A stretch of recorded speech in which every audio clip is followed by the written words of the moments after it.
Hi, it's Leanne from Nurture Weight Loss. How are you going? Okay, so number 10 in my 10-step Kickstart program, 10 mini habits. Number 10, mini habits, sorry, for easy change. So in order to create changes, we need to be able to work around resistance, yeah? Because obviously our body and our brain has a certain amount of resistance to things that sound uncomfortable, out of our comfort zone.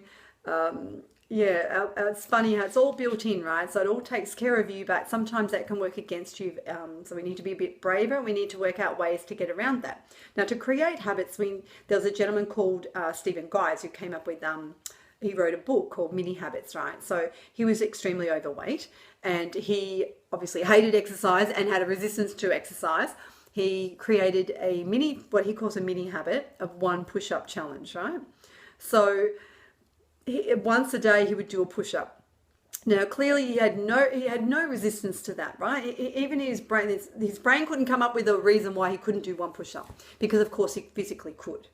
And then, of course, he could do a couple more, and then he just kept, every day he kept adding on. So before he knew it, he'd created this method of getting around resistance and creating silly, easy, stupid habits that worked, right? So if you were going to, like I said, I've mentioned this before, say your goal was to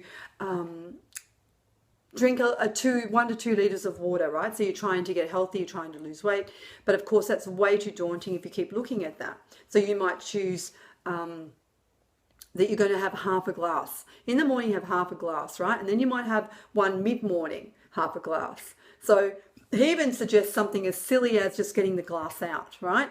So it's about breaking your goal down into something so minute and silly that you have no resistance against that, right? Of course you can drink half a glass of water, unless you really hate water, but then that's another story. So if you're going to, you need to move more. Say your goal was you needed to move more. You're actually wanting to lose weight and you want to get fit and healthy, but you want to start walking regularly. But again, you've got this resistance because you know it's going to be uncomfortable. You don't like being outside where people can see you. You may not want to go to the gym. There is a resistance naturally, right? So to make this a habit, which is a different part of our brain, it actually changes it and makes it automated. So there is no toing and froing and there's no argument, right? And that's what you've got to get around. There's an automated part of our brain that loves habit, loves pattern. And there is no cognitive discussion. There's no energy that goes into that. So once a habit is there, it's much easier to keep, right? So it's not something impossible to do. So more movement. So maybe you need to wake up 10 minutes earlier to be able to create some movement. Now, maybe that sounds like a struggle. So you just start with waking up 10 minutes earlier. Then you might get up and you might go outside and listen to the birds, watch the sunrise, something like that before work, right? Before your day starts. And then you might incorporate a walk around the house outside, right? And then it might be a walk around the block. So see how that can, once you get past that resistance, you can create something greater, right? And something easier. So I actually encourage clients to pick one thing that they want to work on, one struggle that they want to work on, and then we work out the actions that are going to match that to get them to their goal.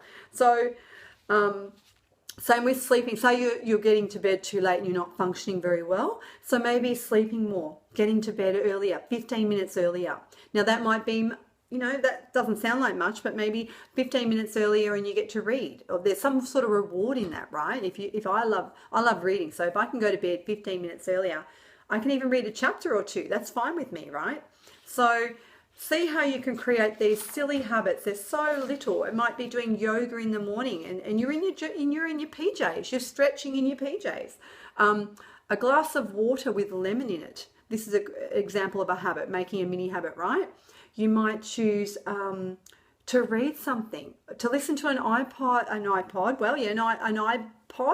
a podcast is what I'm trying to say, iBook podcast, on your way to work on the train. It's just creating some way of something new, creating a new habit. And it's not as easy as it sounds, but that's how I would start it. That's how we would tackle a mini habit, yeah?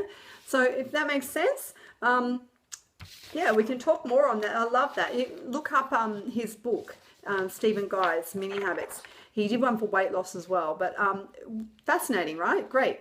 All right, so that's it for number 10. I'm going to stop this now. I have one more bonus video for you, and we're talking about superpowers and things like mindfulness, gratefulness, joy, calm, meditation, things like that, affirmation. So these are really things that actually change your world, change your mind, change your thinking, and create a totally different vibe. So I'm going to talk about that, and that'll be our last video. Thank you. Bye.